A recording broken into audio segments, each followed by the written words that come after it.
if you have something that you could just kind of tee up for us, so we could just kind of make fun of you, that would be great. Oh, I don't know. I mean, do you have any hidden talents? I don't know. Come on, there's got to be something. This is what we live for. This J Mike and I are just bullies. We invite 3 people to try and boost our self-esteem.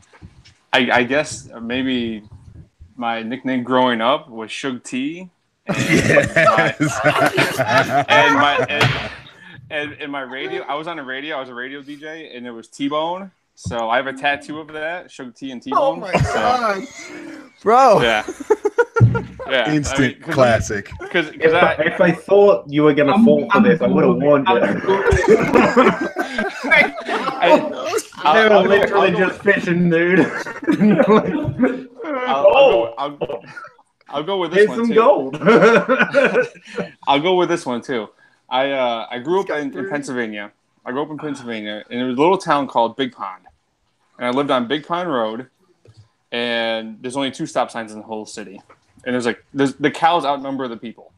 So, and my buddy and I, we used to listen to rap all the time. So that's where Suge T came from Suge Knight and Tupac and all those guys. So, yeah. That's it. We're tracking. We're tracking. Don't you worry about that, Suge. We got you. Yeah. Suge T. All right, T. so are you sure that you want your handle to be Tyler Boloski? Because we have literally had people on this show and changed their handle. It doesn't matter to me. The Swoboda, we got the People's Champ. We have done this to people. So, oh my goodness. Thank you for that. Thank you. The fire intro, because we are in fact recording, because we're so live on the open bar. 9:30 Eastern, about 3:30 Zurich time, and I'm still feeling jet lag. Like, I started getting tired about 1 hour ago, J Mike, and I'm not sure which planet I'm on. So I'm very happy that you're here, and I'm very, very happy to be with you, my man. How are you? Seeing your beautiful face, your lovely golden man bun, the face that runs the place, I cannot tell you how happy I am to see you. I'm glad you're well. I'm glad your travels were great. I'm glad you're just pimping all over the world with your wife by your side. We got along halfway decent with you gone, but with you back and now officially cultured, as the kids say, I think that you're ready to take this podcast to new heights. But I can't tell you how happy I am to see your face. Man, that's far too kind, because we all know that that's a bit much. You handled the show splendidly. Listened to how many episodes did you do? 2, 3? I've listened to 2. 3 or 4, yeah. 4. Okay. Well, 3 or 4. I listened to the one that you made fun of Gabi a lot, and that was the best. So, shout out to the Bobby Cat. That was a fun episode last week. But no, I'm just happy to be back, and very well cultured. I am still, like, I've been walking around, like, just in stores and stuff, and I feel like people should be saying, like, speaking German to me. Like, I keep saying Entschuldigung to people that I walk by. That means, like, sorry, excuse me. So I, like, if I'm happen to get in someone's way or whatever, which happens a lot, I say Entschuldigung, and they're like, what'd you just say to me? I mean, Them's fighting words. Sorry, I'm sorry. From my native country, we actually, how you? How you? Oh yeah, I was there for that show.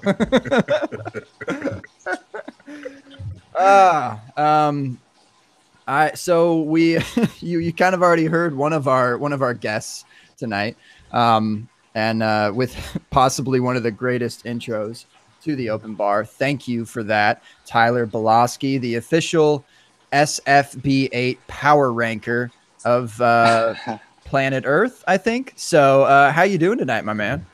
I am doing great. First of all, thanks guys for having me on here. It's a blast. I listen to you guys all the time, so it's just cool to be part of the show. Yeah, and we've talked a little bit before about you kind of trying to get on, and you have your podcast with your son Eli. Shout out to Eli.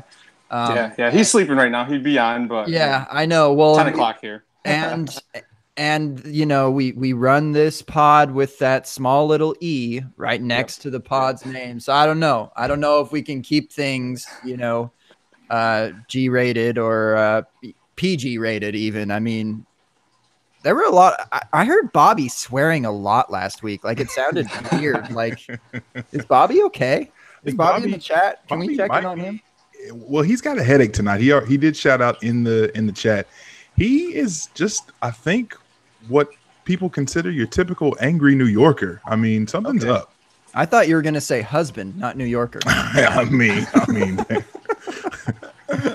It is what it is. You know what I'm saying? You know what? The married life chose you, partner. You got to deal with that. And second up, I'm going right to left here from my screen. The PA howdy, the Pa Audi, it's Peter. What's up, dude? You have to unmute yourself, Peter. Sorry, Peter, dude. come on. Jeez. Crossroads representative. I was trying to look up the chat because that's just where I'm used to being. Oh, that's not real. That's not real. I was trying to get the live chat. Yeah, hey, happy to be here and not just trolling the chat this week. What's up? Okay. PA howdy says howdy. And we are on to Kev, the engineer. Very frustrated by Tyler Belowski's ranking systematics, if you will. But how you doing, Kevin? I'm doing great, man. Thanks for having me back. Really appreciate it. Love this format. You guys always good time on the open bar. And I just want to point out real quick that I nominated you. Did you actually win? I tried to get you on that EA Madden thing, man. Oh, I know. Yeah, I did see that. I have no idea. Man, I know it looks like the franchise works with EA Sports now. I don't know that story, but that would have. Yeah, NFL I don't know. That's quite the reach. Exodus. That would be quite the reach for me to be the fantasy football intro rapper to then Madden. Feature Madden rapper, but I appreciate you shouting me out there, my man. Of course, buddy. Yeah, so I have no issue with SFB rankings, which all for fun. But Tyler doing them by hand was like nails on a chalkboard as an engineer. This guy's like manually writing down people's names. It's like, oh man, get somebody like Hornsby to fantasy ADHD to scrape that for you. You could put this all into a spreadsheet for you or something. Kevin's like, I could have developed 10 different softwares to help you in the time that it takes for you to rank them all by hand. Oh, I'm sure he's already made a ranking system from the first 10 minutes we've been on the show. Well, here's the thing. I did the whole name at first, and then I cut it down just the last name, and now I'm just doing abbreviations, and I think I'm just going to go by numbers after that. I'm almost done. I got 10 divisions left, and I'm ready to just throw in the towel now, but I have too many people asking about these, so I got to get them done. You're a legend now, dude. man. Just send me what you've got, and I'll make you like a sheet. It'll take me like 30 minutes. I can't stand to listen to this, dude. I just love by the time you're done handwriting all this stuff, it's going to be obsolete with week 1 kicking off. No, I should be done by this weekend. I should be done. I want to see, like, if it was on like a roll of paper, if you did it that way, and just like, I want to see a video of you just like rolling it out. No. It's on that chalkboard in his background. That's why the rest of his week is open. That's why he's That's right. Yes, Tyler, did you do your power rankings by the same way that you do your children's sleeping patterns with smiley faces and dashes? Yeah, there are a couple of dashes and frowny faces too. That's good. The chat's already lit all the way up. special shout out to the chat. Bobby Koch was in here first. I know he's not feeling well, so Bobby, shouts to you, sir. Hope you get to feeling better. Spoonie's in the building. What up, Spoonie? Zach from the Dynasty Dummies. The other half, some would say the less famous, the lesser good-looking half of the Dynasty Crossroads crew, Jake Anderson at NFL Draft Talker on Twitter, the recently fired executive producer of our podcast. Yeah, Jake, I found all three of these guests on my own. Thanks. Sal Lito's in here with us, but it's already lit all the way up. And Sal just wants to let you know, Tyler. He says, "Look, whatever you do with your rankings, put me on the list, Suge T." So it looks like from here on out, there's no more Belowski. You can just retire that. It's Suge T from here on out. Yep. I could probably bring it back. I have a couple of people who know what it is. I'll bring it back. My man. That's right. We are in full support of that here on the Open Bar. Do you have anything you want to share from the rankings, like, how far up the Open Bar co-hosts are, or anything of that nature? Top tier. Allergies, man. It's really tough to say because as I was saying before we hit the live button, it's a whole bunch of numbers, and it's anywhere from 46 to about 60. And I think both of you guys, I have a stack of paper about this tall. So to thumb through it right now would be tough, but you guys are probably, let's say, 300. I really don't know. I'm just messing. I don't know. Where's that? Where's that? But I did do a top 25 people of who I follow on Twitter and listen to. And Gabe, I think you were right around 20, 21 or so, something like that. That's respectable. That's respectable. Yeah. I mean, he went up against Scott Fish and Brandon Marion Lee, the Ballers, the Tilt guys. So he had some pretty good competition there. Yeah, they're good. I haven't really had a lot of talk about SFB 8 since being halfway across the planet, but I felt like every single running back I took was just like he had a role, but I didn't feel like his ceiling was astronomical. Like they're just kind of in the passing game mostly. Like Geis is like that guy with the high ceiling, really, to me. And but I had like McCaffrey. I don't even know about his ceiling really, and Duke Johnson and Tevin Coleman. Like these guys kind of have already solidified their roles. Did y'all? How did you feel when you were drafting your running backs? Actually, Tyler, could you unfurl your scroll and let me know who's on my team? I don't have a clue. It is actually pretty funny because I took a handful of calendars that we rolled up at work, and I do have them actually. I have to unroll them to start doing like a 4 or 5 of the divisions. So yes, I actually do have scrolls of the teams. Amazing. So unfurl. Yeah, right. Yeah, I like my running backs. I can't remember what I did for the life of me, but I just found out I got Kareem Hunt, so I'm pretty happy with that. And Isaiah Crowell and Tevin Coleman, who I thought I got pretty good values as well, and Jeremy Hill. So that's a good closer right there. Yeah, right there. Really needed to put the hammer down, so Jeremy Hill was there. I have others. He was like my last pick.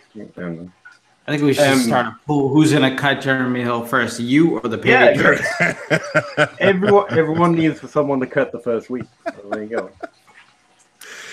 Don't you want somebody to cut? There's a song for Zach there. My SFB running backs. I have Geis, Jordan Howard, Doug Martin, Lamar Miller, and Frank Gore. Completely went like contrarian. Everybody the community hates I drafted.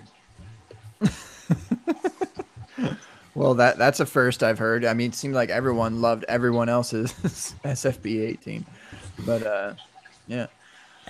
Yeah, I got Hopkins, Michael Thomas. But basically, felt- my two receivers. I mean, I think I started wide receiver, and everyone was going running back heavy. I did that.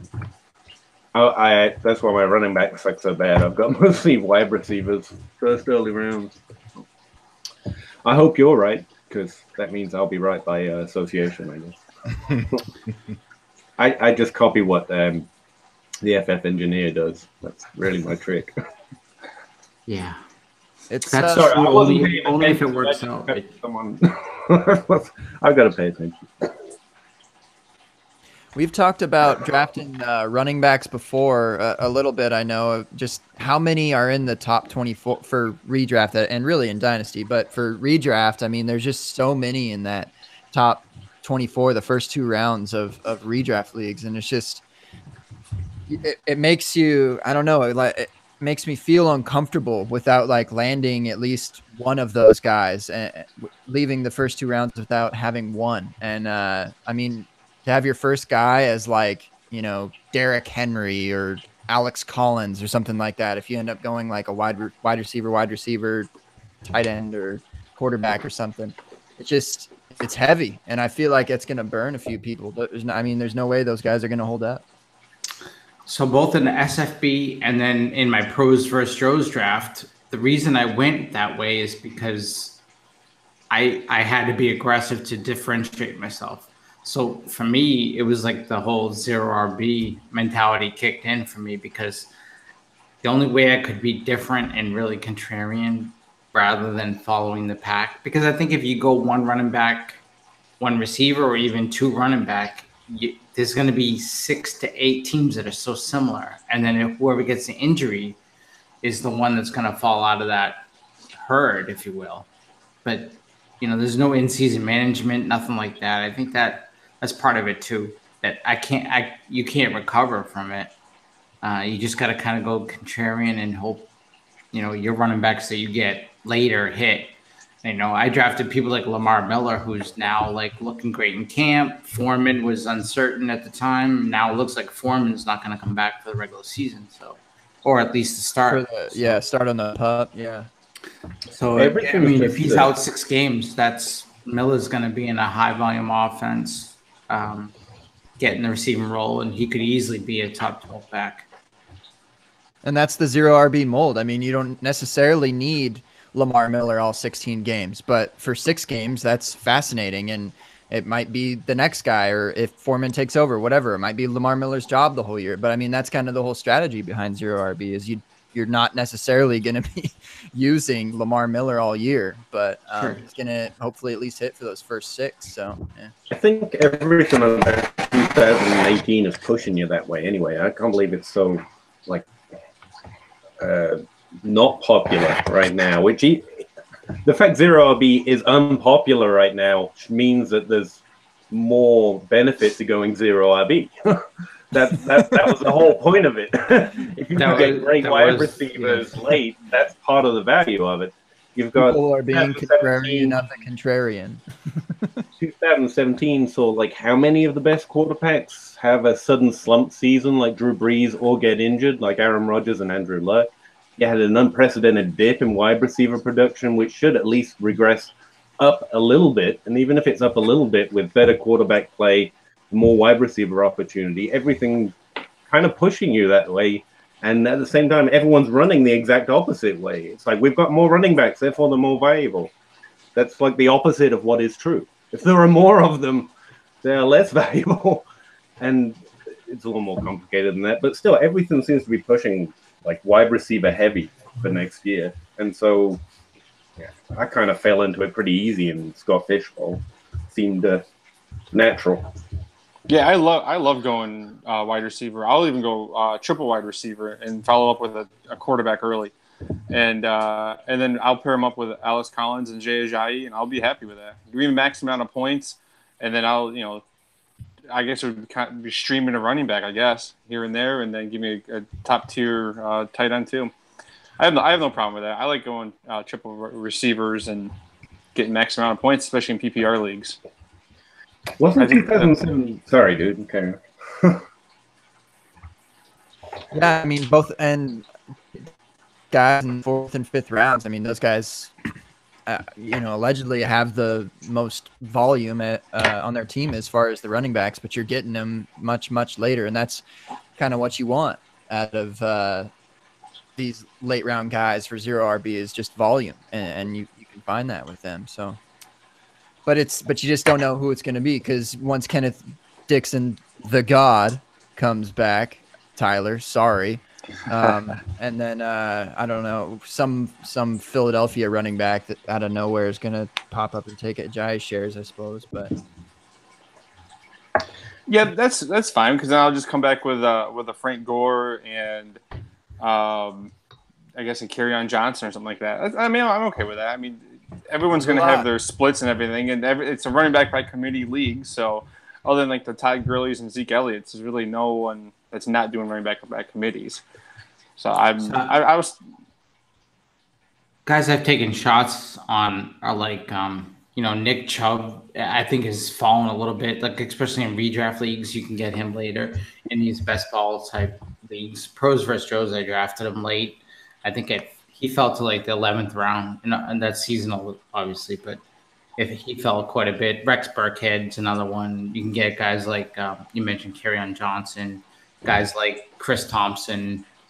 These PPR backs, people forget about these PPR backs, can creep into the top 15 pretty easily. Top 20 for sure. Tevin Coleman can be a top 20 back pretty easily. Yep. It's true. All right, guys, we can't do these pauses. That fish tank water and the pauses. I know. Right? This weird atmosphere, right? I've been wondering this whole like time. That's an add-in, right? Do I need to turn it off? I can turn it off. Okay, so it's Tyler. All right. That's not like we're not like adding it in, right? That's not like a feature. This is it's better than dead air. It's better than dead air. Live drops.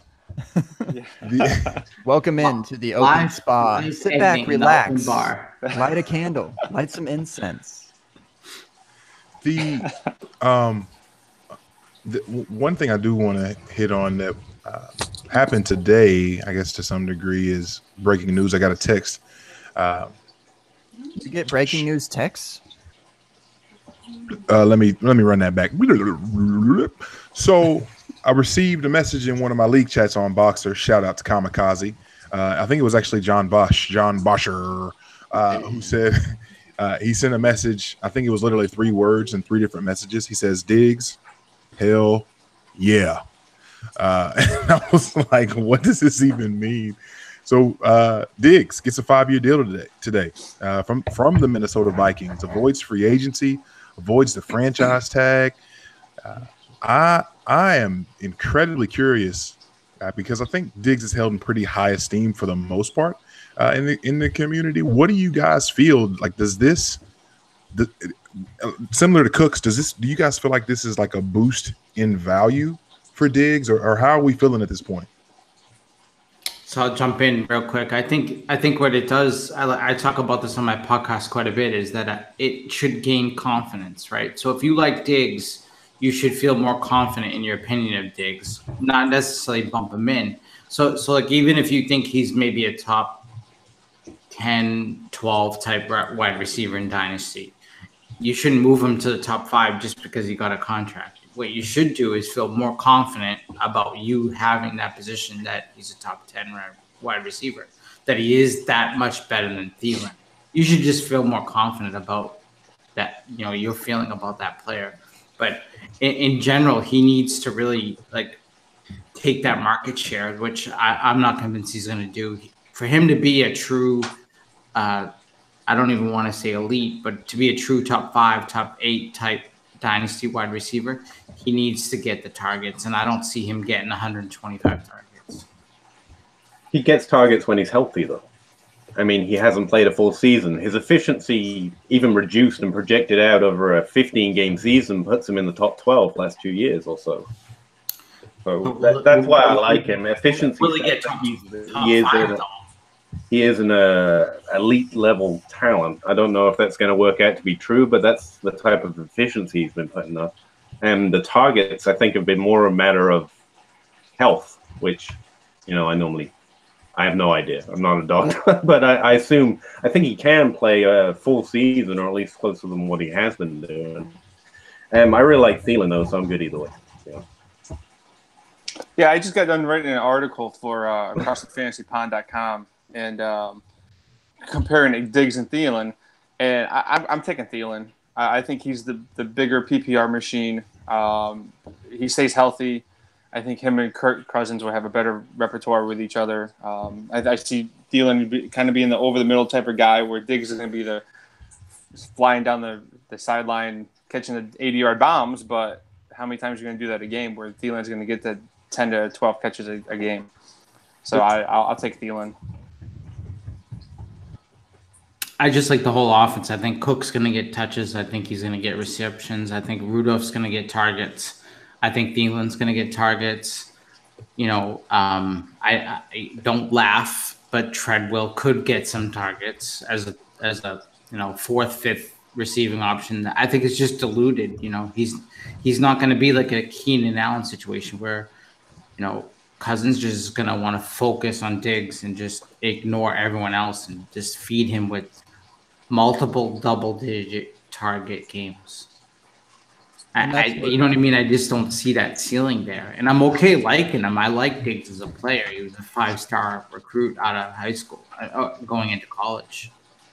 So I like him as a talent. He is really good. He has great efficiency, and all of that stuff is good. It's just, you know, you look for that ceiling. You know, what's got to happen for him to hit that ceiling? And I just don't know that it's going to be within his range of outcomes. I also think that people draft based on flash. You know, he's flashy. He's a guy who throws the helmet all around when he celebrates. You know, just like Juju would do the same thing. You know, OBJ does the same thing. Where Thielen, he just gets the ball. Like Edelman, Barry Sanders, he acts like he's done it before. And I think people are going to base drafting based on that, based on Diggs' flashiness. And I think they're going to be pretty upset when he's not producing by the end of the year because he's missing a handful of games, and Thielen's going to be more consistent and steady. You can't. Come on, Peter. Give it to us. We need the counter. Give it. Come on. All right. Bring it. Don't hold back. I think we're being restricted by this whole you're either an outside player or an inside player. I mean, Stephon Diggs got the majority of his targets last season around 5 yards out in depth of target. Looking at airyards.com, that's where the highest distribution of targets is. So the idea is just a downfield receiver is wrong. And then even if you go with the player profile and look at his slot rate, I was just looking for it. And it was at 11%, which is the same as, from memory, something like Emmanuel Sanders, who isn't considered just a Tyrell Williams downfield big play receiver.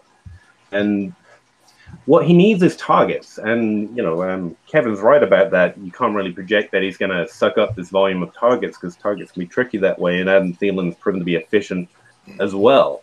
But I don't know. I just keep thinking about something Jacob Brickroad posted. I think it's his pinned tweet, or it was the last time I checked and mentioned it. It's like every year there's been on average 4 teams every year to have 2 top 24 wide receivers. It's the argument against the numbers of the world. Just because you're the lead receiver of a team doesn't mean you're going to be in the top 24. Mm-hmm. And if there's a team that's going to do it again in 2018, Minnesota's a really good bet. You've got these 2 really efficient receivers, which indicates they're talented, and they've both earned enough targets to get to produce at that kind of level. Now, I get not thinking Diggs can get enough to be a top 5 wide receiver, but if you're trying to project someone into the top 5 who hasn't been there before, that still is just silly. But the idea that not both top 24 wide receivers is a little misstated, I think, or misthought. And the idea that Diggs is only one type of player, or what type of player he is. I mean, he's not what Kenny Stills has been. He's not what Tyrell Williams is being used as. He's been a much more varied wide receiver. And as far as, yeah, maybe he's flashy. I have no idea. I don't watch him, obviously. I just look at numbers. So I don't know where but are his numbers flash? The reaction comes from. He's been really efficient. Every time he gets the ball, he's done something special with it. So is Adam Thielen. Why don't we just like both of them? And that's the and I mean, that, what has he not done? I think that's the heart of it, Peter. Is that I don't feel like we have to keep pitting these 2 guys against each other. In 2016, Steph Diggs outperforms Adam Thielen in less games played, more targets, more receptions, but he doesn't get the touchdowns or the yards over Thielen. At 2017, different quarterback, improved offensive line, improved running game. Case Keenum's as efficient as all get out.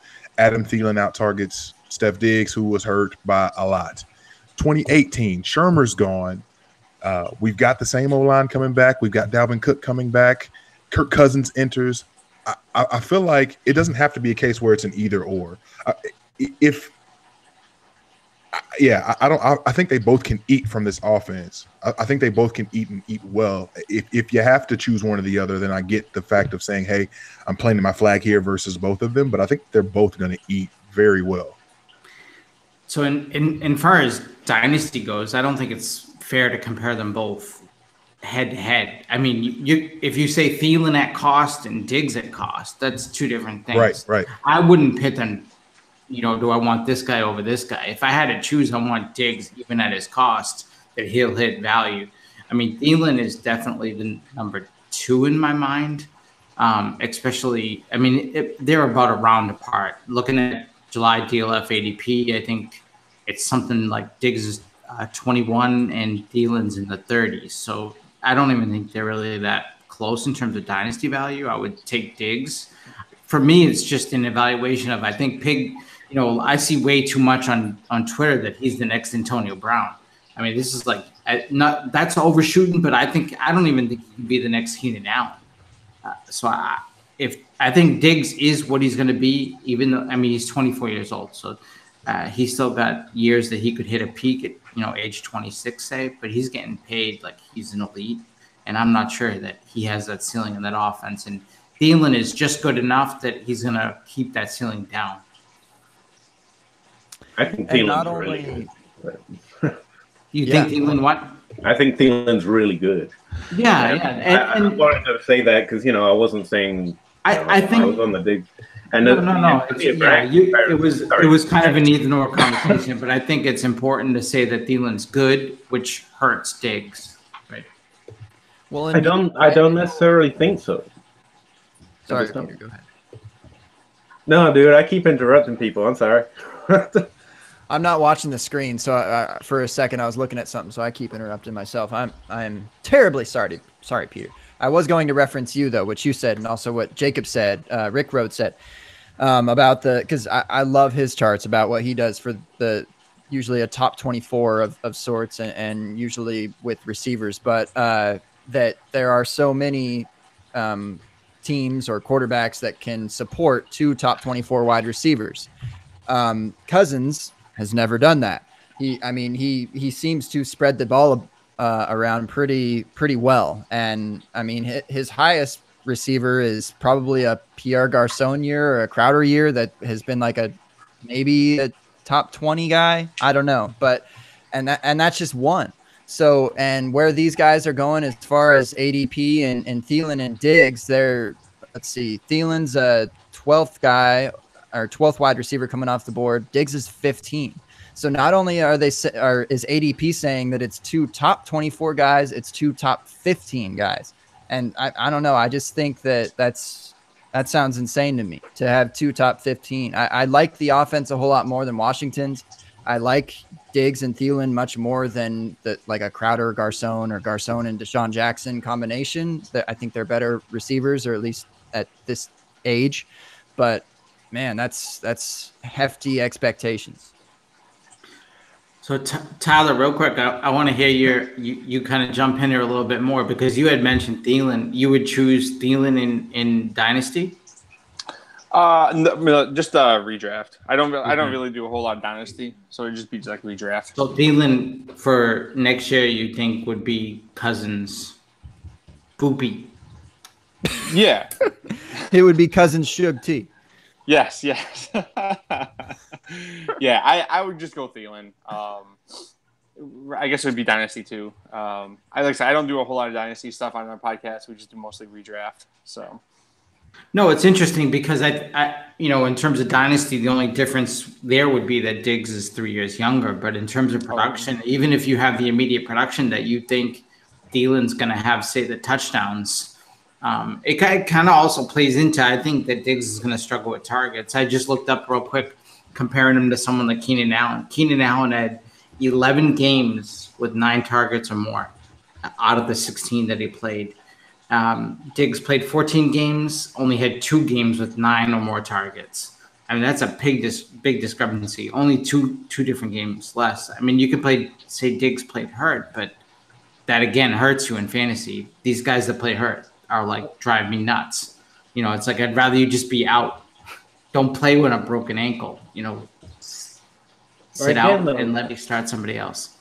Keenan Allen was struggling with touchdowns. He's done that twice, 4 years. The other 2 years he was playing with touchdowns. But, I mean, he got more targets than produced because of his targets. Stephon Diggs was able to produce without the volume of targets Keenan Allen required. I don't think that's necessarily a fair comparison. Like 9 targets a game could still be, in fact, a good target share for like a really good wide receiver. It depends how you're producing those points a little bit. I don't know. I also have some things correlate and some things don't, right? Like injuries don't. We just mentioned Keenan Allen, who's back to being considered a top dynasty wide receiver, but he was injured the year before, and we thought and maybe we still do have a little trepidation in the fact that maybe he gets injured too often. But I mean, injuries don't stick that way. Stephon Diggs isn't more likely, I don't think, granted I'm not a doctor, to be injured next year any more than any other wide receiver, just in the way I see it, because injuries don't stick like that. Sure. Whereas targets and demanding targets does stick, and he's demanded targets and produced with those targets. And the quarterback angle is an interesting one, but I just think the receiving players are the ones demanding the targets and producing and responsible for the production. So if Kirk Cousins hasn't had 2 wide receivers to do this before, it's more about the wide receivers he's had than about him or his situation. And so I don't think that's sticky either. I think he can still do it despite having to do it. Just to clarify, Diggs wasn't that hurt last year, right? He missed 2 games, but he had a better year than he did the year before. That's fair. I think I can't remember how many games he played, but I think a lot of them, like he played 14, and if I remember correctly, he wasn't that bad. I thought, like you were just saying, that there were a lot of games he seemed to be playing, but wasn't up to full speed because he was not out but injured. That's what I remembered, but I could be wrong.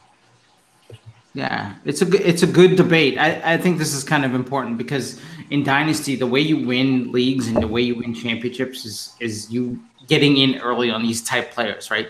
That you think have elite talent and you buy at just that outside cusp. You know, I bought a ton of Keenan Allen when he was outside that cusp, and now he produced a top 20, top 5 type season. And I think that's how you really win Dynasty leagues and win redraft leagues too.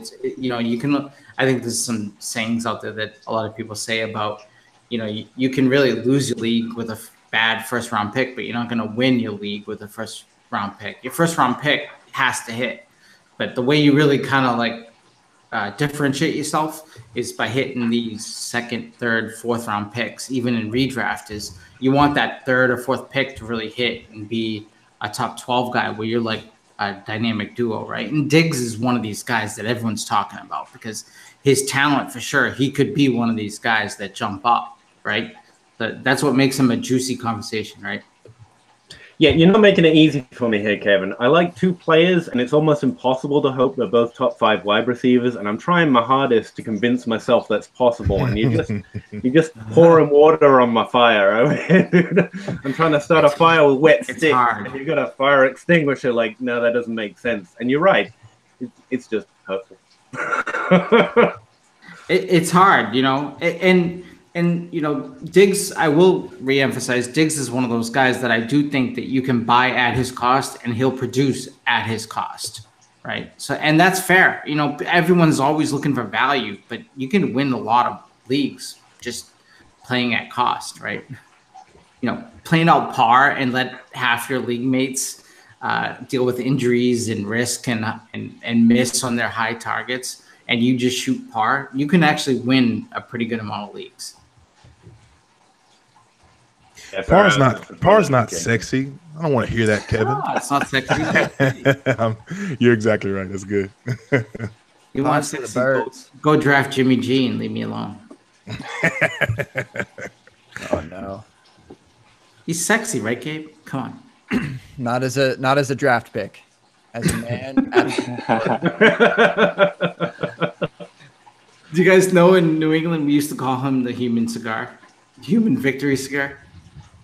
because he was Because he came in when Brady had the game in the bag, and when we were like up by 3 touchdowns in the fourth quarter, he would come out. He was the human victory cigar. You knew when he was taking the kneel, we already won. Not bad. I think that's kind of what I did coming back onto the show after J Mike was running it for a month. Like he'd already kind of won over Twitter, and now I'm just kind of like, here we are. No, you'd be surprised the amount of people I didn't hear from over that month while you were away. Then all of a sudden today, like retweets coming out the wazoo. I say something about you, and like all of a sudden Twitter wants to break. I'm just saying, like Man Bun was trending at one point. Today. I think it's probably more before his wedding wrap than anything. I mean, that wedding wrap was awesome, Gabe. That was pretty sweet. Not just not lyrically, but just overall, that was pretty cool what you did for your friend. That was awesome. Your lyrics were actually trash. Is what that shit was garbage. Should would not sign you to Death Row Records. Those lyrics. Yeah, but I mean, he might have you killed. Hey, Gabe did throw down our intro song too for the podcast too, so that's pretty cool too. Which actually, the 3 of the 4 boys are now remixing. So if I can get it on video, I'll put that on Twitter for you. Please do that. Yeah, I listened back to a couple episodes, but I remember one of them after the intro played, Eli had said like. He's like, yeah, it's great. It's not really rap, but I talked to him about that afterwards, and that's why we don't edit. That's why we don't edit our stuff. He says some silly stuff. Before we completely leave the Vikings, Steph Diggs or Devontae Adams? Stop it. Devontae Adams. Adams. What's wrong, Peter? I'm a toddler with an opinion. I am not moving off this. No, I'm staying with Diggs, man. No, I'm digging my heels in. I want Stephon Diggs. Come on, make me. Straight up. I mean, I would handicap, but that's not even fair, J Mike. I didn't wait. Handicap. I wasn't asking him to eat his broccoli or anything. I just shaking his head like me. Everyone knows it, man. That's like open up your vegetables, Peter. No, you're gonna take these Devontae Adams touchdowns, and you're gonna like them. I will not. I'll just ask. Okay, Tyreek Hill or Steph Diggs? Ooh, that's pretty easily for me. Neither. Dang. I guess I'll take Diggs. I'll take Diggs if I have to. I'll go Diggs. Diggs pretty easily. Okay. Yeah, I think Diggs is pretty. Gets a little bit easier there. Last one, Allen Robinson, Steph Diggs. Ooh, Diggs. Robinson. Diggs. Okay. You know when Tyler, you're really out. Peter, the longer you keep your mouth shut, the more that I'll just say, okay, he's saying Diggs. It's not. There's nothing to talk about. You should have started. You should have started higher, J Mike. I started at Adams, and everybody took Adams easy, so I figured I would feel the way. Higher. Well, I know Kevin and I are both Keenan Allen truthers, so I'm not asking that. Then there's Julio Jones. It's like, well, Julio Jones or Steph Diggs. Yeah, but now you get into like roster construction there too. Though those two are apples to apples. No, they're not apples to apples in my opinion. Make him choose, J Mike. You made me choose. I didn't make you do anything. Make him. Open up, Peter. No, in a vacuum, Diggs, Julio, I take Diggs. But I thought I was the guy. I just drafted an FFPC 250 high stakes dynasty league, and I got Julio at 210. I mean, his value is dropping. God dang. Yeah, I started that draft AB, Keenan, Julio. Wow. Wow. The spots available in this league. Everyone's running back. Everyone's running back heavy right now. Those wide receivers are dropping. So 0 RB might actually be a good thing. I think we should go That's back to exactly my point. Yeah, well, killer. I think you got to find Tyler's threshold here. I can't let that go. I mean, he's like ditching Diggs for everybody, like Diggs or Randall Cobb. I would take Diggs on that one. I'd take Diggs on that one. Hey, we found it. We found the fun game, Mike. We found it, man. I'd take Juju over Diggs. Ooh. I'd take Marvin Jones over Diggs. Golden State over Diggs. Oh man. Come on. Got lit up. Okay. He just gonna leave the call. Stephon Diggs, but Antonio Brown is no threat to Juju Smith-Schuster. My headphones are so hot right now. This is man. Okay, hold on. Hot, dude. Wait, hold on. Was J Mike, when you were asking this question, let's do one of your reverse sounds right now. Yeah, and were you talking? I would assume you were talking Dynasty. I don't know what to do with my hands. All right. No. J Mike, I figured he was asking the question for Dynasty, but for Tyler, were you responding in terms of redraft? I was going redraft, but most likely probably Dynasty too. Depending on, I have to go through all the people again, but yeah, most likely redraft. I'd go everyone but Diggs. If we, I mean, we can go. Whatever route you want to go. I guess I'm looking at DLF's ADP in terms of what I was going off of. Let's just say for this season, that's fine too. So for this season, are you taking Juju over Steph Diggs? Yeah, I will. Okay. Yeah. Man. That saying Thielen is a bigger threat. Yeah, that's spicy. That's Ghost Rider hot, man. Hey, I think that's an open bar bet because I feel like Peter might try to reach through this thing and fight you, Shug. Hey, yeah, Tyler, that was meant to be funny, not aggressive. Sorry. No, you're fine. You're fine. Because I've spent like the last week defending Antonio Brown as like a worthwhile first-round pick. You know, the most consistent, highest-scoring wide receiver in the history of football. And so I've heard a lot of Juju Smith takes this week, and it's just insane to me, and it just snowballed in my head. But no, I think Juju Smith's a fine pick. I think lots of people would do that. I don't think it was crazy. Even in Dynasty, I think some people would do that. Tyler's not outrageous. I've been on this fight a while. Also entering the chat shortly ago, Dwight Peebles, the People's Champs in the building. Hey. The head honcho over at DHH, Tyler Gunther's in the building. Mike Stepney, open bar staple, if you will, in the building. And the first lady of the open bar, Casey. I love that woman. Casey recently engaged Kasem. Congratulations to you, man. Yeah. Shout out Casey.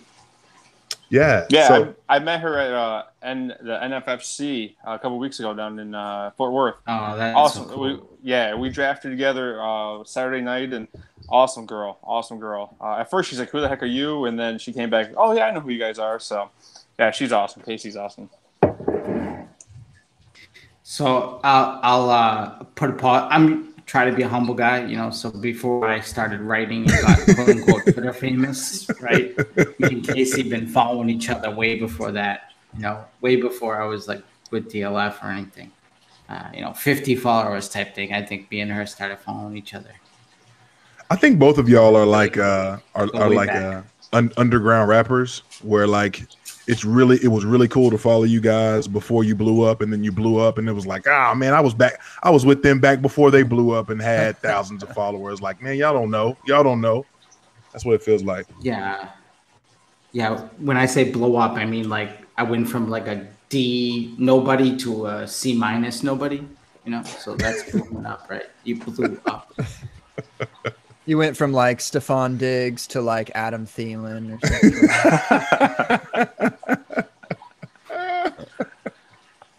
That low. Yep. Shade. Man, that's funny. Did you guys see where the Saints signed Michael Floyd today? I didn't know we were going to talk about that, J. Mike. I wasn't prepared. My bad. I didn't put it on the show sheet. My bad. Oh, wait. You were gone for a month and still no show sheet. I was working really hard on it all month.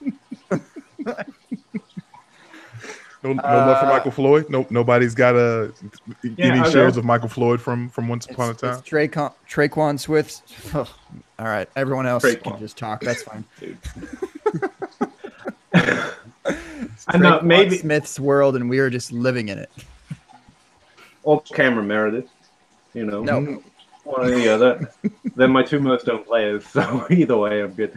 And it might say something about the Saints are actually fishing around for someone to suck up targets. Michael Thomas had a 27% target share, which is, incredibly high, lofty ceilings. Players that do that regularly tend to keep doing it, but he's only done it once. So his targets could be coming down if they're really fishing around for another wide receiver. But I'm upset that it might not be Cam Meredith or Traquan Smith. It will be Mike Floyd's not going to happen. Yeah, if anything, it just kind of, I mean, hardly, but it might hurt some of the targets from Traquan or Cameron Meredith. But I don't think it's that much of a sweat. I do hope that he finds success in New Orleans, though. It's Michael Floyd, though. I mean, has he really done anything? I mean, if they want to waste their money, I'll go sign with them. I mean, I don't think he's going to stick very long. I mean, if I was the Saints, I'd be looking more for a tight end. I know they have Ben Watson, but I mean, Michael Floyd, unless they're looking for a returner, I don't see him maybe a receiver 4 or 5. I mean, just a camp body.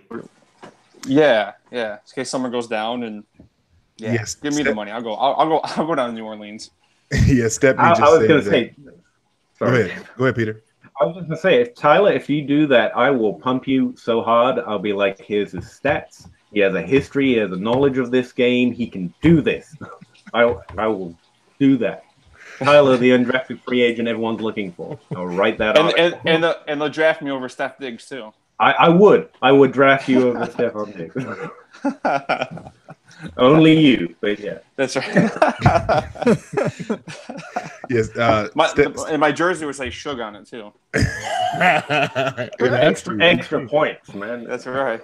No, it would just no. On the back of your jersey, it just says T. Just the T. That's it.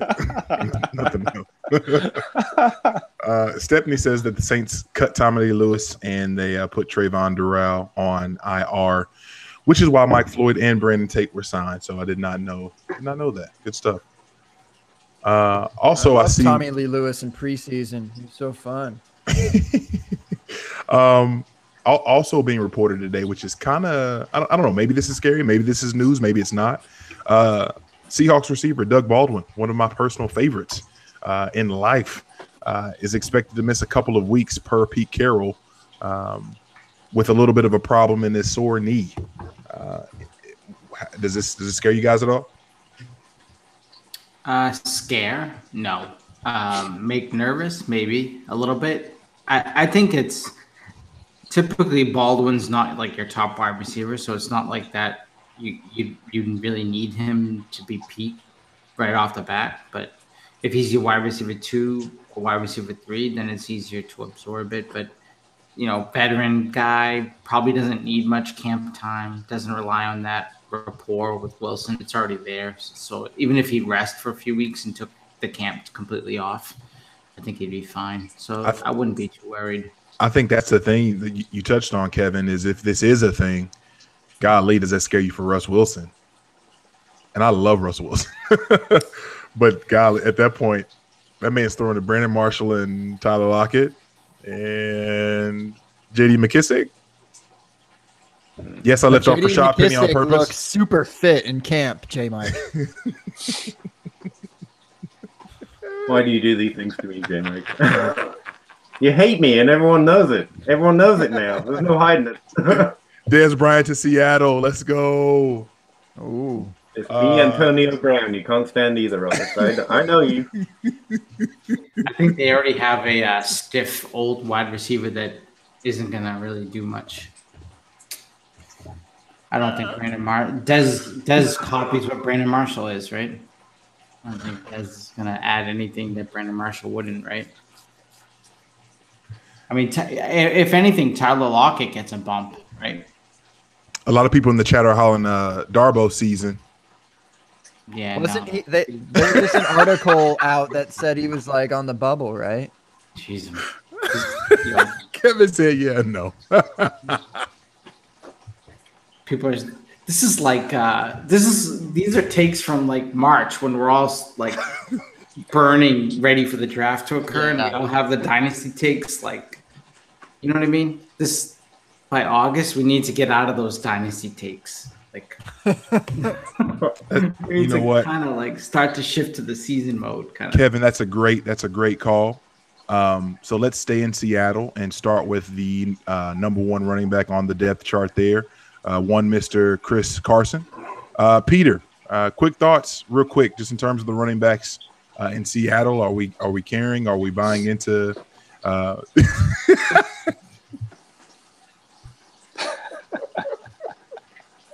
Peter, this is your time to shine, man. Chris Carson, tell me all about him. Tell me all about just how you feel about his prospects for this year. Just wax eloquent, man. It's your show. No. You don't want to talk about Chris Carson?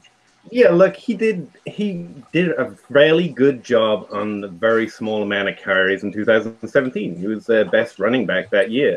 And then they went out and drafted a round one running back who has great college production. So that's really it for me. What I've been saying is it's actually a better time to try and get either Penny, because everyone thinks Chris Carson's a serious threat. And he could be, but not based on anything he's really done and not based on camp reports that he looks great. And that would be variance to my eye. The thing I've been saying is it makes either Penny or Procise a pretty good target right now because everyone's focusing on Chris Carson. There's nothing to say he should really take a significant role, let alone do particularly well at it. Other than, the guys who are always lying to it. I don't mind. Are there really people taking this seriously? Like, yeah. Who are these really people? Are. I don't know. They're not in my leagues, though. So. I don't think there's anyone taking it seriously. Charles, the Carson thing? Yeah. Of course. Yeah, they are. What? I mean, I don't know. And I don't know about Dynasty. I'm sure in Dynasty, I'm sure there's been some trades out there that have happened. But as far, I was just looking at a GIF from Josh, ADHD. He throws those up on the best ball ones, and Chris Carson's already jumped 2 rounds. So it's happening. In like a best ball. Yeah, I can see that because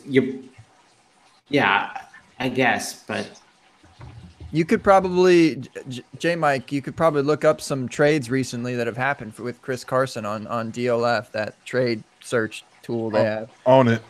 Okay. We'll just listen to the fish tank until you get back.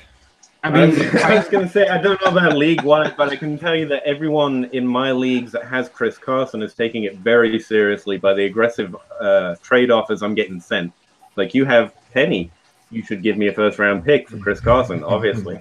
They're taking it incredibly seriously. Well, no, I think those people are just trying to make you take it seriously. Yeah. They're just trying to, they're throwing the chum in the water and hoping people bite it. But, pretty much. If people were taking it seriously, they wouldn't trade him. It wouldn't be offering, This is great. This is great. I've got 4 fun ones, including Chris Carson. This is going to be good. Oh, yes. These top 4 are fun. So first one, Chris Carson or DeMarco Murray, recently retired, and a 2019 third. Ooh. When was that trade? That was the 30th. What is that? Yesterday? Yesterday. What? Yesterday. That happened yesterday. To protect the innocent, I will not say team names or league names. Moving on. Next one. This is actually pretty interesting. Aaron Jones for Chris Carson, straight up, also happened yesterday. Wow. Okay. Yes. To me, that people are taking it seriously there. I mean, I don't know. I'd take Jones a lot more times out of 1,000 than I would Chris Carson. Yeah, I'd take Jones. I would too. draft. I'm Jones. just telling you what I'm saying. Another one. This is also fun. Tymo and Brandon Cooks for Chris Carson and Jordan Howard. That's just throw-ins, right? I mean, Yeah. Tymo and Cooks for Chris Carson and Joe, the Hojo. Yeah, that's I'd take someone who the- has Penny and someone's trading off the Yeah. Chris Carson bump and throwing him in to make it seem better. But yeah, those are just throw-ins to greasers. I like calling those greasers. I like that. They're just like grease. I like The that. outsiders, I like it. Yeah. I like that. Chris Carson is a greaser. So He's a says Kevin, greaser. FF engineer. I agree. People trying to make a deal get done. So many show titles in such a short time. It's gonna be a bear. Trying to title I this will spot. not change my handle to the FF. The FF Greaser.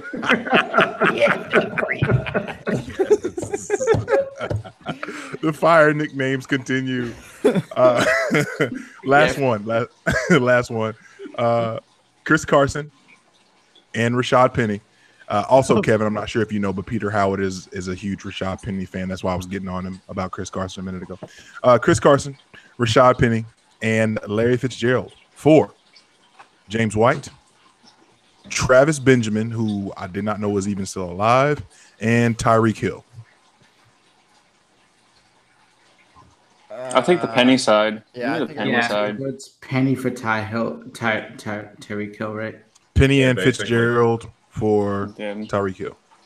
Yeah, I'd probably take the Tyreek Hill deal. It's not that I'm not a big Penny guy. It's just looking at value. I would have to say Tyreek Hill's worth more than a late first round pick, right? Penny's probably 5 to 9 rookie pick range, right? So 105 to 109, somewhere in there. If Peter's picking 102, then no, he's 102. Yeah, I'd say he's anywhere from 2 to 5, honestly. 2 to 5, yeah, that's probably fair. Yeah. By the way, if anyone's watching this or listening, I think if you're in a league with Peter and you have Diggs and Penny, you can open check.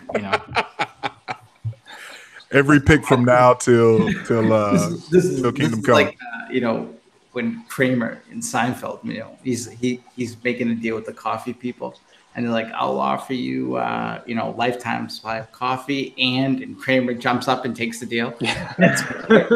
Like, I'll offer you Diggs and Penny for your whole roster. Deal.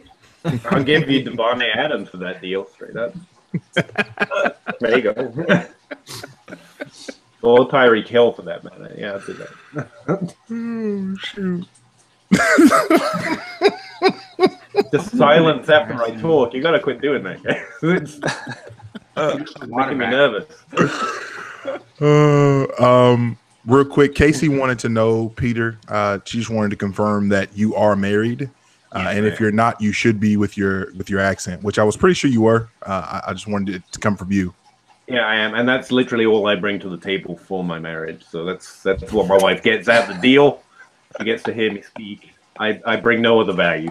So She just has you saying different words all day. She's like, say literally again. you know what it is? You go on vacation, everything looks good in the tourist shop there, and you buy it, you take it home, you unpack it, and you're like, well, shit, now I'm just stuck with this really bad souvenir, and that's me. So that's... I don't know. I brought home some pretty cool stuff. I brought home some pretty cool stuff from Europe. I mean, last time I went to Europe, I got this Stein and this boot. So, I mean, what have they been doing for the last 12 years? Sitting on a shelf. You got high hopes, Peter. That's true.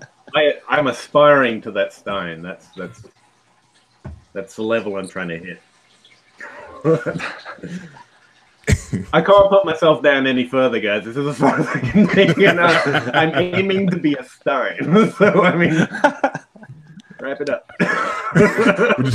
We're just gonna ask you to keep bury giving you the yourself. rope. Keep giving you the rope, man. Hang yourself. We're just gonna keep giving you the rope. And we know I will. So The one thing that's super interesting right now to see people talk about as it pertains to Dynasty. And I want to take a look back at ADP just to get some perspective, because I think early on we were talking about not being shy or not fearing going that route of wide receivers early. I can't remember if that was pre-show or not when we were discussing that. Does it not? And I think Shug T, you were doing most of the talking on this in terms of saying, hey, I'll take a few receivers, I'll take a quarterback before taking like someone like Ajayi or Collins in like the 5th and 6th. Can you speak to just the confidence that you have in terms of going that route? Because frankly, when I hear you say that, like that's the group of running backs that I feel like gets kind of gross. Just in terms of I'm scared of what I'm getting, because it could be fantastic, right? But I'm scared of coming back and saying, you know what? I got Julio Jones, I got Steph Diggs, and then I followed it up with, Ajayi and Collins in 5-6, and I feel like my team is incredibly volatile, and I kind of want to vomit on a week-to-week basis. So just talk me through just kind of your comfort level and why you feel like that's something that's viable for you. Yeah, I just like to get max amount of points every week and every season. So that's why I'm going to go with PPR guys. High score is a good thing? Well, sometimes. I mean, not when I you're love playing that. golf. It's like, yeah, I'm just going to take the guy with the most points. Was this grandma's boy? What's high score mean? Did I break it? Killed that question. I know, right? No, but Deep. Any other brain busters, J Mike? Or? Yeah, right. I mean, come on now. I'm out of bullets after that. No, that's just how I draft. I just want to, but to get back to it, I just stop, man, stop. Wife's laughing at me now, but so yeah, I just want to get max amount of points, but that's why I go receiver, and then that third receiver could be trade bait, especially if it's Diggs. Then I'll just trade the Diggs away for a higher tier running back. Blasphemy. No, I'm just kidding. So that's really why I just want to. I'm okay in taking that chance with that group of Ajayi and Collins and Rex Burkhead type guys, because they're also PPR point guys too. So I'm okay with that. So because sorry, I also team that up with a quarterback and or a tight end in that 4th or 5th round too. So I'm going to cover those weak running backs with the high point guys. Cool. And with cool. He just wanted to listen to the water some more. That's all. We did badly. So Ajayi and Collins, and as far as redraft go, I don't know. I feel like zero RB is more of a redraft strategy. Yes. I mean, it can be applied to Dynasty a little bit, but it doesn't seem to be a thing as much, I guess. It could be viable, but I'm not entirely sure. What my question is for you other three, do you have some other running backs, kind of zero RB running backs that you're interested in that you can grab between rounds, 5 and let's say, 7, 8, or 9 that you think will put up some solid fantasy production this year and score points, so that you can win each week? Because I think that's what we're trying to do.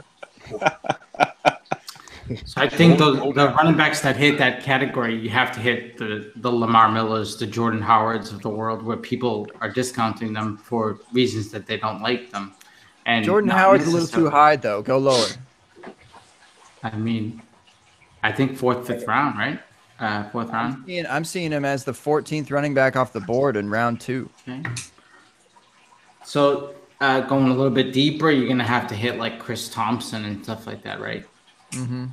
So, I mean, those guys can maybe creep into the top 20, top 15, if you will.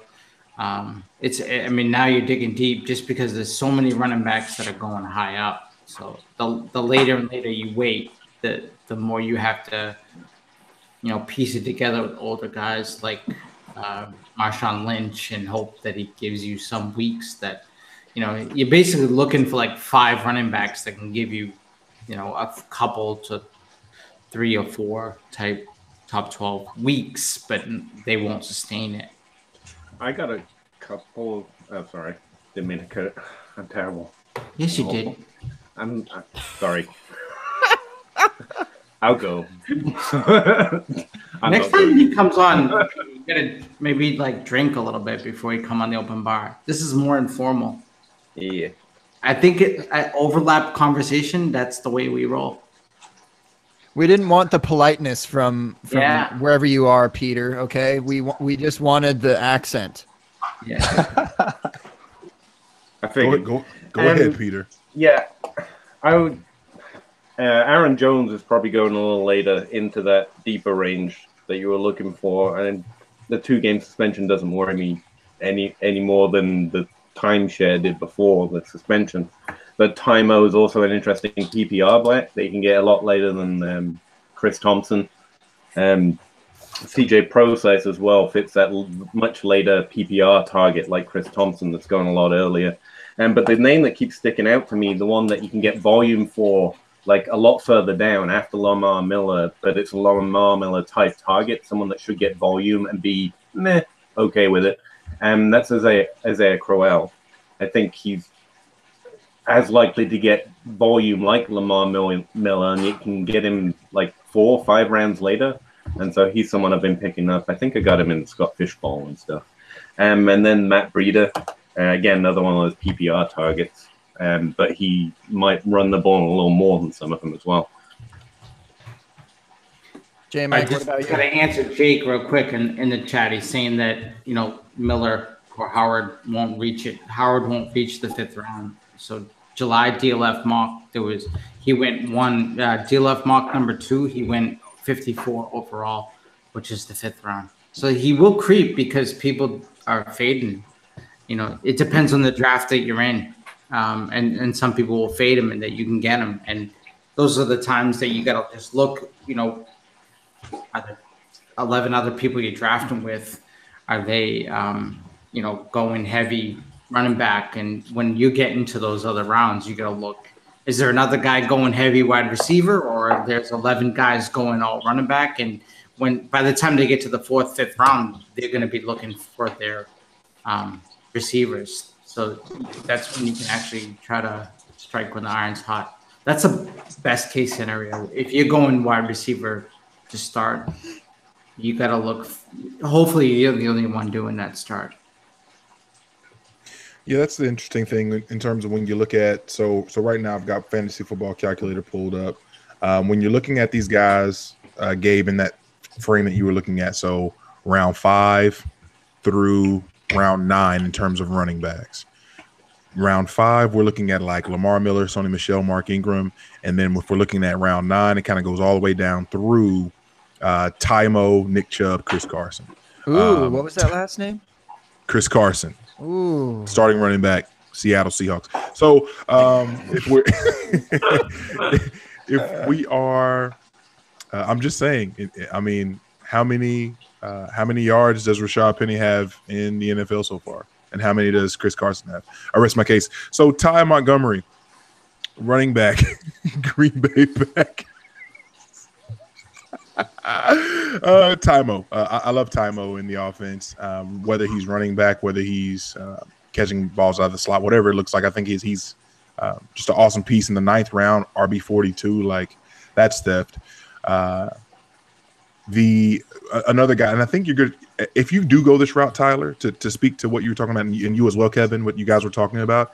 If you're one of the few going this route in terms of wide receiver heavy early, and you're trying to just scoop up all the running back value that you can in this range, I just think that if you swing and miss, like, that's just so detrimental to the team. But if you hit, that could be a big boom for you, obviously. I mean, it's about picking the right players, and you can't always know that. But there's a ton of intriguing names here, but they're also really scary. Like, a lot of these guys I like a lot. So again, and I'm just going to run down the list of names, and I'm going to bore you to death real quick. I already said Lamar Miller, Sony Michel, Mark Ingram. So Royce Freeman, Rojo, Deion Lewis, Tariq Cohen, Tevin Coleman, Then it goes into late round 6 and early round 7. Kerryon Johnson, Marlon Mack, Rex Burkhead, Marshawn Lynch. All these guys on a week-to-week basis can be something for you. The question just becomes, if I'm taking all these running backs between running back 23 through 44, like how likely are they to give me consistent, I don't know, RB2 weeks?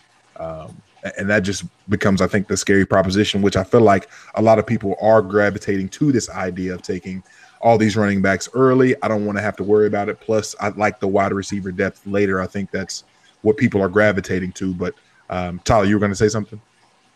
Oh, I completely agree. I mean, there are definitely some landmines in there. It is a risk, high. It's a high risk, high reward if they do hit. I mean, Lynch is coming back for his second year after missing them 1 year, so who knows what he still has left in the tank. And Crowell, I like Crowell this year because now they're back up there. He just got hurt. Yeah. Elijah McGuire. Yeah, McGuire. He just got hurt, so I'm okay taking a chance with him. I'm not sure. I don't think he's Duke Johnson, but Duke Johnson's pretty good. So yeah, no, there's definitely some landmines in there and hit or miss, and no one really talks about it. But you can stream running backs. It's okay to stream running backs.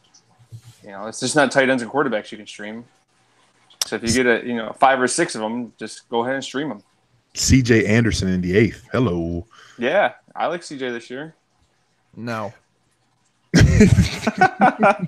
No way. 4 and 8th? Are you kidding? Man.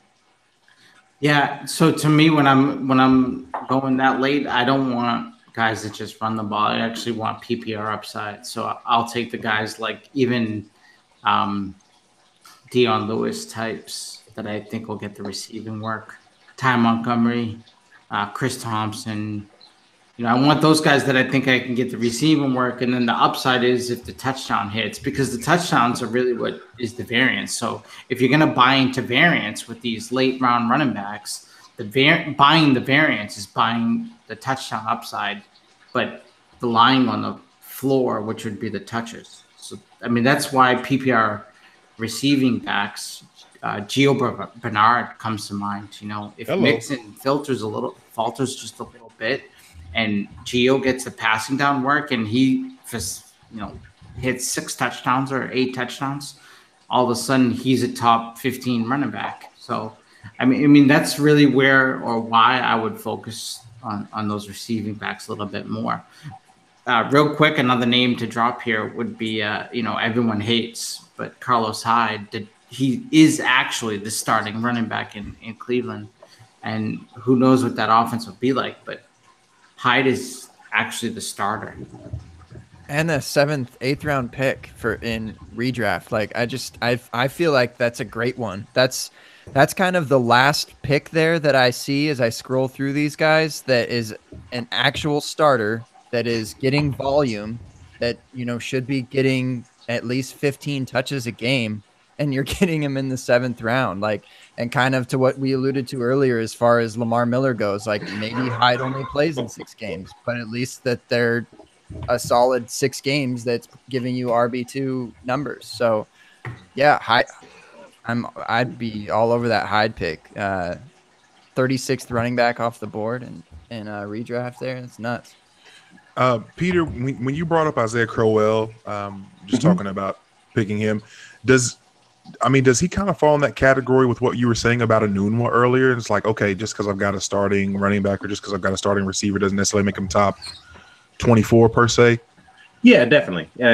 Just because you're the lead dog on a bad team doesn't mean you're going to be a top 24 player. But running back is so volume dependent, even more so than wide receiver.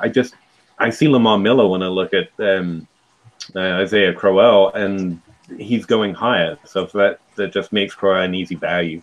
Like Kevin said, though, you kind of need PPR upside. Crowell's not a terrible receiver, but he doesn't lock that in. And as Bobby Koch has pointed out, Powell does steal more targets than the average running back too. He's also just been terrible with them, though, so I'm not too worried about that. I don't think he's going to be a top 24 running back. He could be, but I don't think he's going to be. But I think he can more than provide enough startable top 24 weeks to fit into that later round running back range.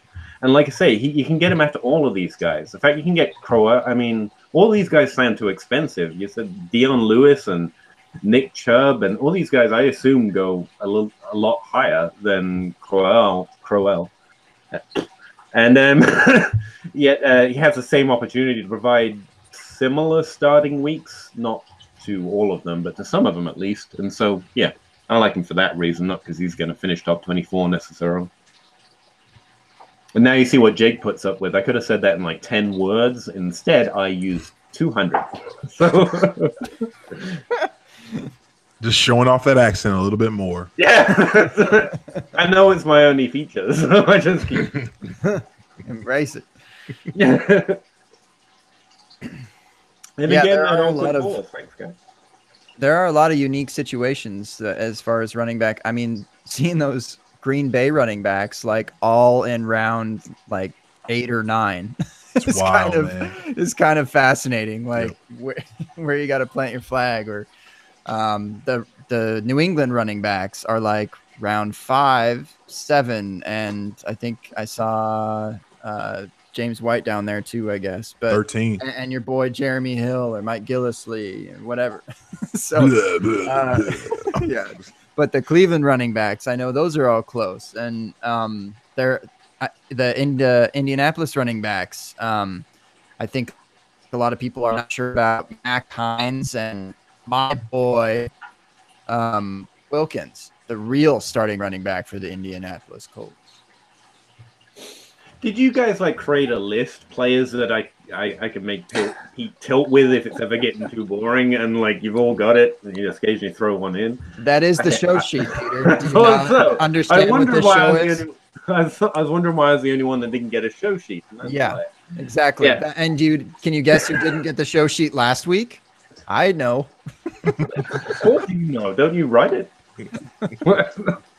No, I wasn't there for the show last week. You just see who's getting attacked the most. We don't all pay attention to your. No, I knew that. Yeah, I'm not a big fan of Jordan Wilkins, but yeah, I agree with you on the. At least it's a fairly good shot at volume late. Yes.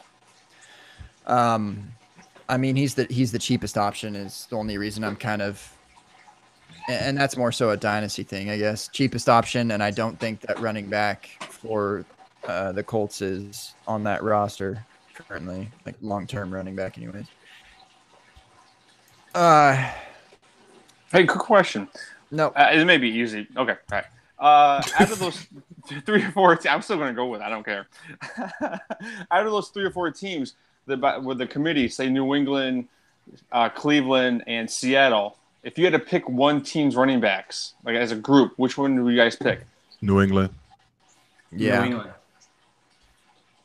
New England. I'm not pandering to the guests, but I mean, they always produce a every league year. winner in there. Yeah, there's a league winner every year. Every year. LeGarrette Blount 1 year, Dion Lewis last year. Burkhead was productive. I mean, it's just so much richness, it's so much goodness in there. Get touchdowns. It's like a Snickers bar. I'm not saying that because I'm like a fan or anything. I was just wondering. I would have picked Cleveland myself, but that's just because of the steadiness of Hyde, the rookie from Chubb, and Duke Johnson, the PPR guy. That's all. I was just curious. I think that I think that Cleveland might boast the most talented threesome. Yeah. The problem is you're asking me to buy into a team that's won 1 game in 2 years and been an absolute cluster of turds for a while and look borderline incompetent at times.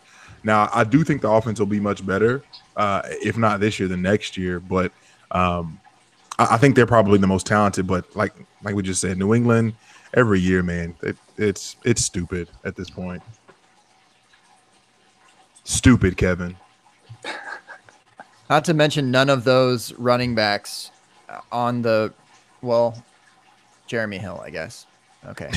But I was going to say that none of those running backs have a top 24 season under their belt, whereas Duke Johnson's been there and Carlos Hyde and Nick Chubb being the rookie. But so I think that as far as talent, yeah, you feel like you can kind of trust it a bit more. But then when you realize that they're on the Browns, you gotta be sweating a little bit. That's for sure. All right, back to the host. Did James White sniff top 24 at all? Oh yeah, he might have, didn't he? And Burkhead second half of the season probably did. I think he scored like 150 the last. Sure, and that's the thing, especially with the Patriots. It's you don't really know who the guy is until probably midway through the season, at the very least, where you can actually trust one of them. So till Deion Lewis is all of a sudden getting 15 carries a game. It's like, wait, what's going on here? Yeah, what's going on here? I was honestly just looking.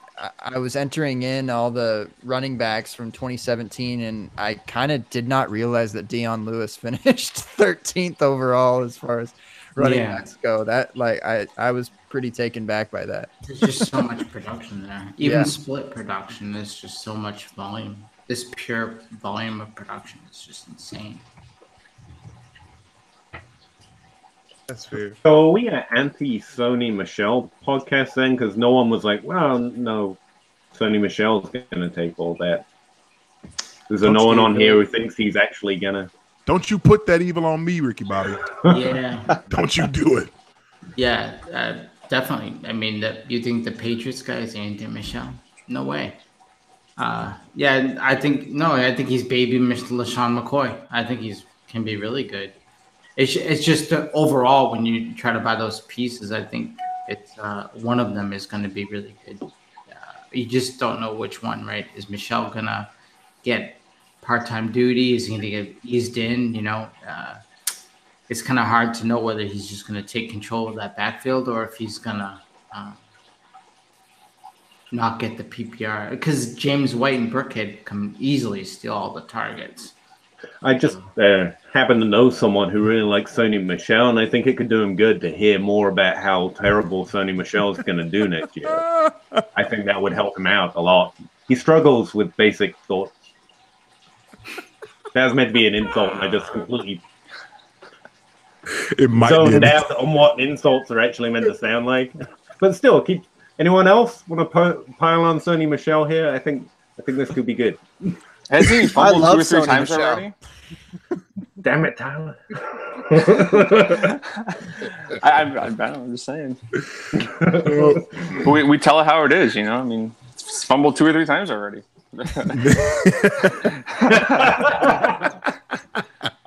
Hasn't even played yet. Already fumbled. Couldn't it be a case though? Couldn't you see? I mean, you can tell a story where Sony Michel and Rex Burkhead are like somewhere between RB 13 to 19 every week, right? Like in that wheelhouse randomly. And you never know who's necessarily going to be the most point getter that week. I think that we can bank on the Patriots backfield.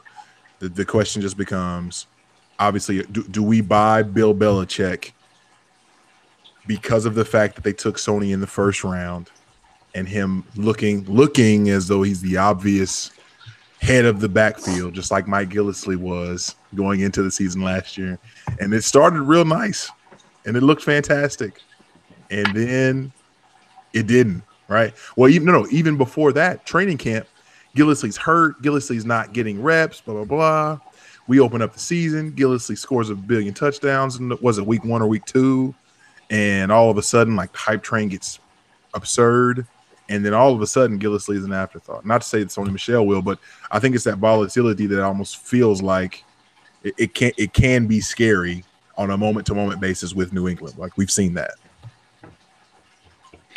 Yeah, I mean, I don't think it's as volatile as people think. I mean, Deion Lewis has fumbled but stayed on the field.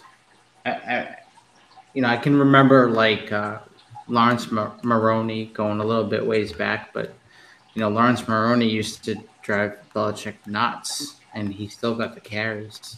So I think there's more of a reputation there than maybe which actually we find happens, but everyone's always frustrated and people like to avoid it. But I can tell you year after year, if you pick the right person or the right player in that offense, you can definitely get a zero RB, if you will, type running back that's gonna produce for you.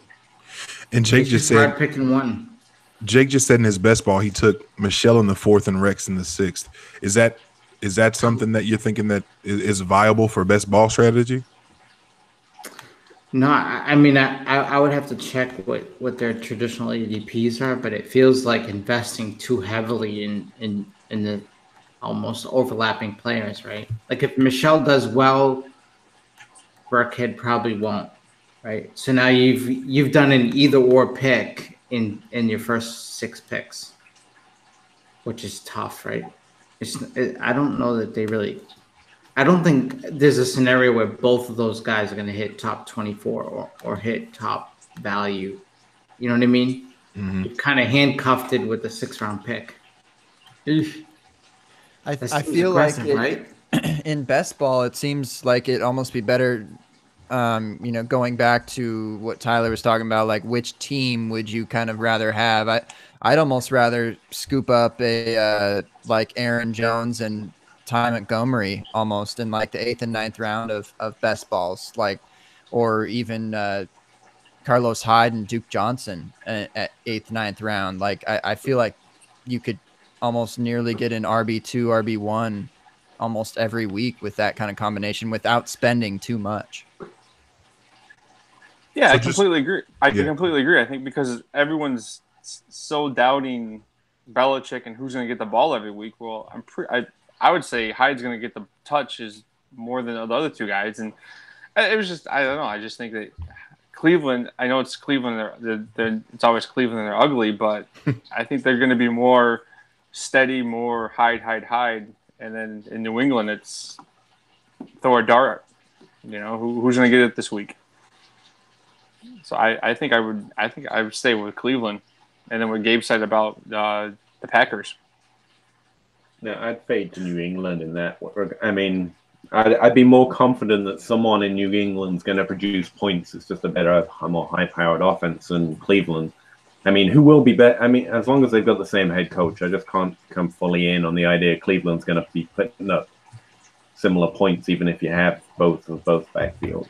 But it's almost like, okay, let's say they suck, though. Not a huge reach there for Cleveland to suck. Whoa, what? Dude, they've got, I know. Game with optics. That was almost as fair as Tyler's. I want to score the most points. I scored. Did I break it? Bring it. We are bringing it. Score more points. Cleveland's bad. NFL power rankings starting from 32. I hope you're sitting down. All right. They kept saying 31st best. I thought that was I can't remember which pod that was. I wish I remember now. That was so great. I see the 31st best team out of 32, right? 32nd best team, Cleveland. They might not be good. They will not be good. But they have a roster they could be. They could be playing catch up and not so much mustard, and will be throwing to Duke Johnson in a catch up game. And that's how he ended up being a top 10 running back last year. And so if that happens again, great, cool. And you got him in the 9th round. But if they so happen to be competitive in some games too, and have Carlos Hyde getting some carries and getting that workload, like I understand like how they should be perceived as not scoring points, but I think that you have like a running back in Carlos Hyde that will be good when they are winning games, and you have if they're winning games, and then you have a running back that would be good in Duke Johnson that will score points when they're losing games. So it's I don't know. I see the argument where it'd be a good investment in rounds 8 and 9 for kind of any draft really, but best ball is more so what I was referencing. Yeah, I think Duke Johnson's a really good point. He's also just really good. I just think it's more likely that New England is going to produce a viable of sorts running back week to week than Cleveland is. And so I'd rather take that backfield. That's all I meant. I agree, and I do agree with you. It's just that it's a heavy investment when you're jumping in 6 rounds. Like that's a lot for a tandem. For one of the guys, if you think one of them's going to be the dude, then that's fine. But if you're going to try to get both and get both that production week to week, I don't know about that. So bad 2 picks there, Jake. That was really bad. Yeah. Yeah, Jake, you're bad. Get him, Gabe. Get him. And Peter's a really good podcaster. Yeah. Wait, no. And he doesn't even watch football games. Yes, I do. I mean, no, I don't. I don't know anymore. Hashtag here for the numbers. All right.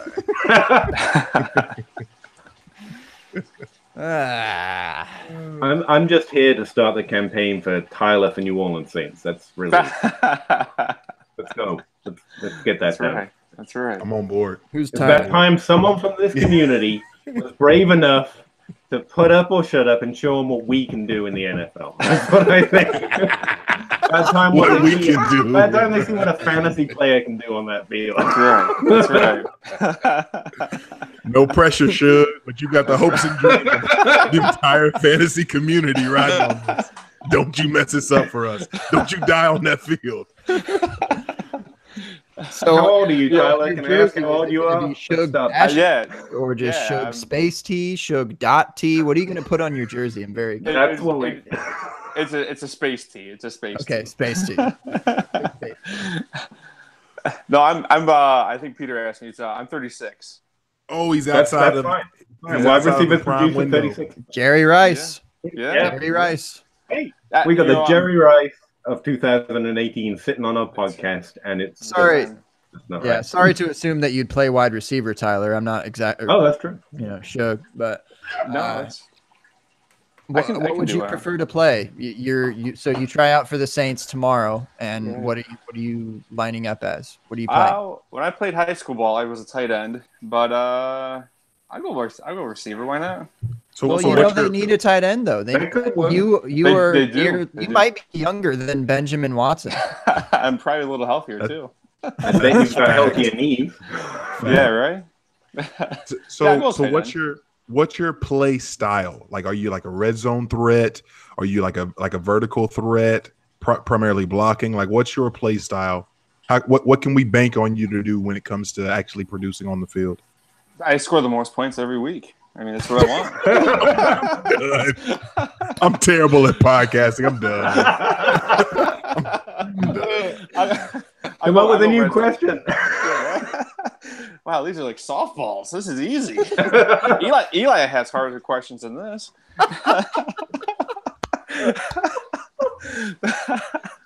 No, give me the red zone. I'll take the red zone. J Mike's done. He turned his video off. He's muted. He's at it. We broke the nicest man in this community in like an hour. Yeah, right.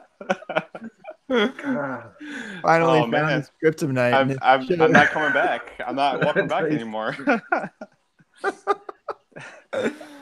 really not coming back. No, Shug, you're dead to me.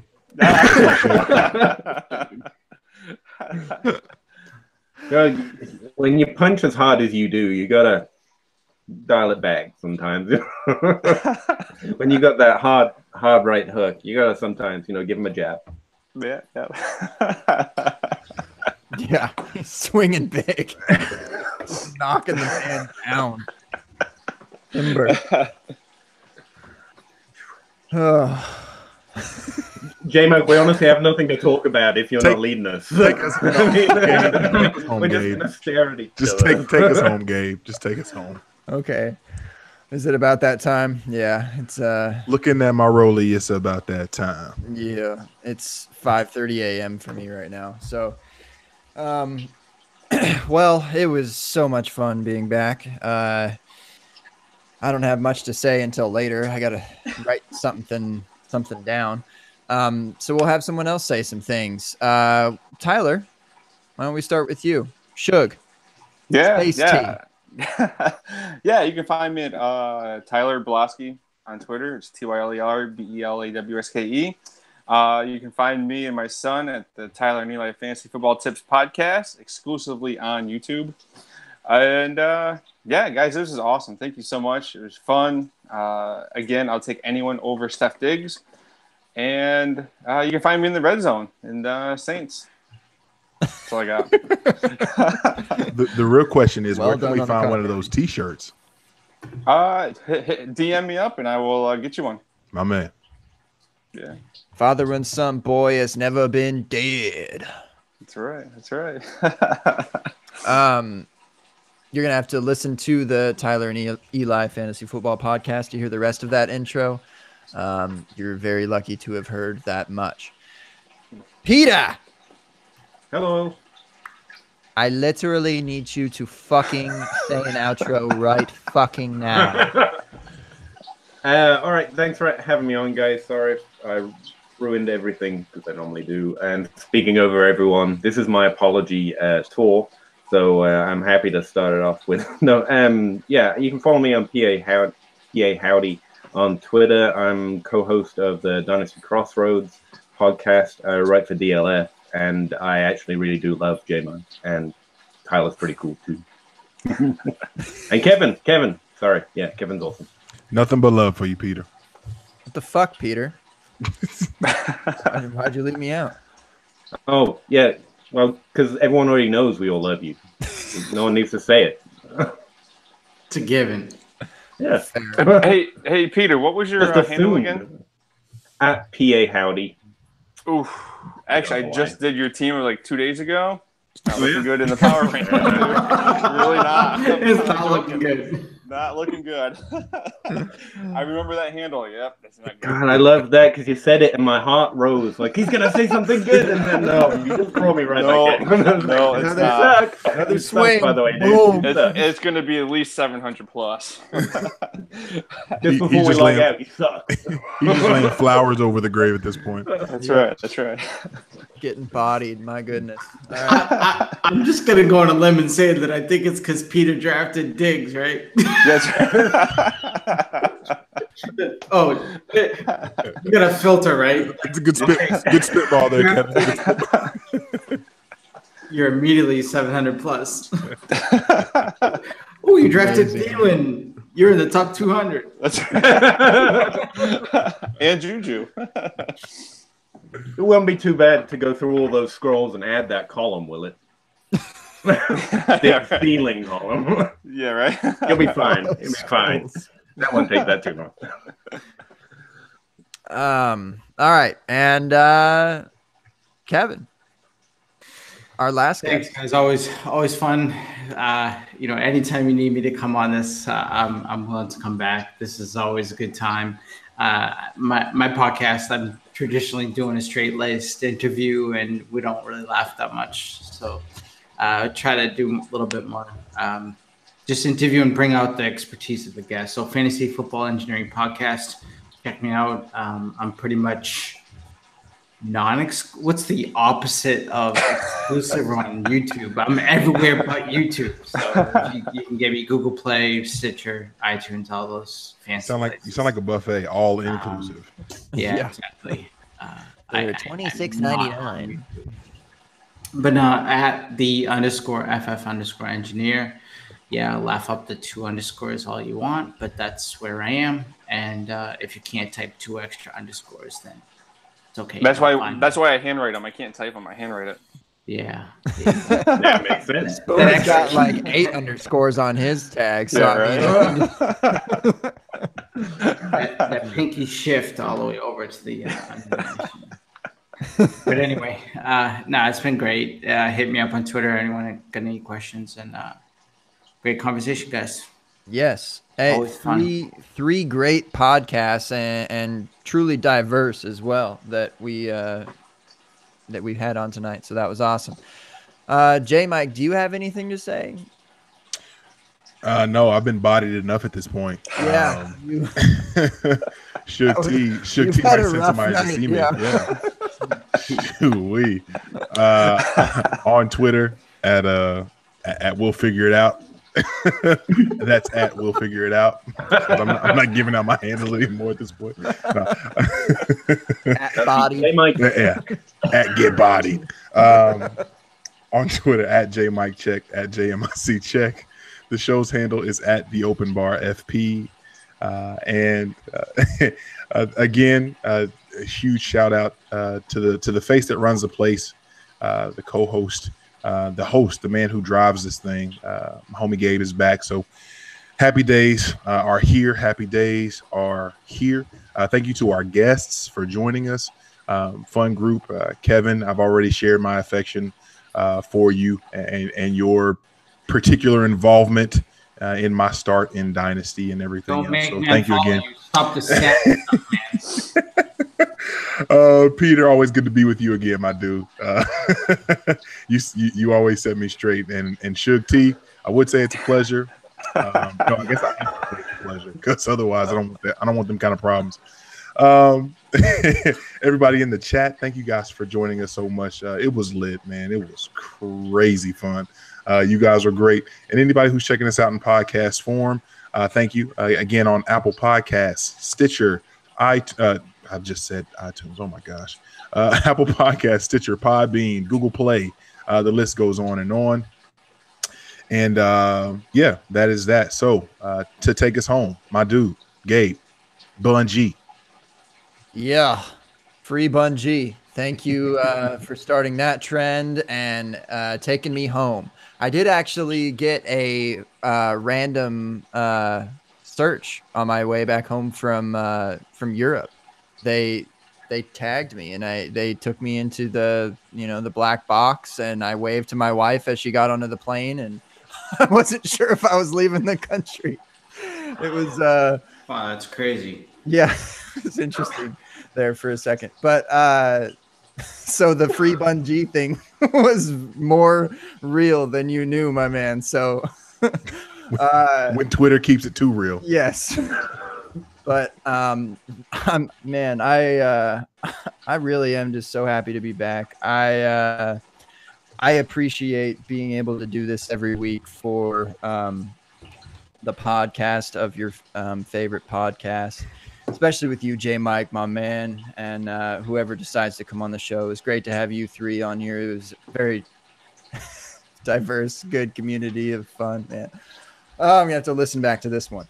Tyler, you were something else. Okay, so we're here every week, Tuesdays, 9:30 Eastern, ish. I'm gonna do some more. I have some more intros coming. Apparently, so I got to get back in the studio. Got to throw this mic up there to rap. Or whatever you call it, whatever Eli calls it.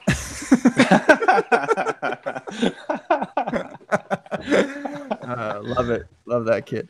I'm sorry. I'm like, so I feel like it's 6 a.m. in the morning in my mind right now. So I apologize for my staggering here, but really appreciate everyone coming out to listen tonight live, or if you're listening on a podcast right now on the next day or 3 weeks from today, much appreciated. We'll probably start doing this every week, huh, J Mike? Because it's like season time. But we got our Hall of Fame game. What day is that? Sunday? Monday? Thursday, I think. Thursday? Oh, I don't even know what day it is. August 2nd. Okay, cool. So we'll have plenty of analysis for that game specifically come next week. And but I'm sure we'll be doing a show every week from here out, huh, J Mike? So like yeah, what did it say? We have a game every week from now through February, I believe they said. So yeah. This is it. This is our go time. Points will be scored every single week until February, from here until February. So I'm better getting that DraftKings Hall of Fame game tout. I'm sure there's some fire takes there. I don't know. There's nothing else to say. We're on Fake Pigskin. They put us out here. We're doing our thing with them, and I don't know. That fucking fish tank is driving me insane. So I'm gonna tell y'all to put your damn cups up so we can get out of here. And cheers, and we will see y'all next week. And deuces.